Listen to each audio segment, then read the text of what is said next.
Hello guys, এ আছে সংখ্যা, এ আছে চাহ খাই পেলাই পুৰা পৰি খাই লওঁ।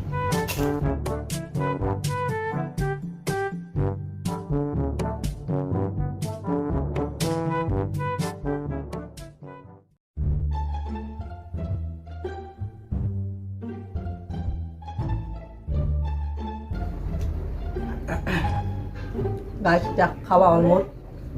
এতিয়া কিতাপখন আনিম আৰু পঢ়িম। কালি ইংলিছৰ এক্সাম আছে, তো কিতাপখন আনো।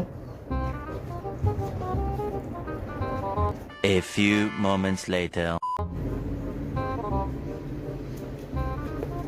তো গাইজ এখন নোট আনিলোঁ, এখন ইংলিছৰ নোট। তো এতিয়া এখন পঢ়িম, ইমান গোটাই মুখস্থ কৰিব লাগিব, আকৌ পঢ়া নাই।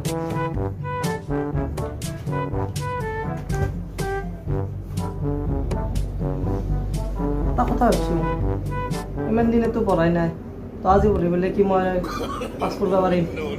মানুহে এক বছৰ ধৰি পঢ়ি পঢ়ি পাছ কৰিব নোৱাৰে, তেতিয়া মই আজি পঢ়ি পেলাই পাছ কৰিব পাৰিম নেকি? টিভিটো দিয়া।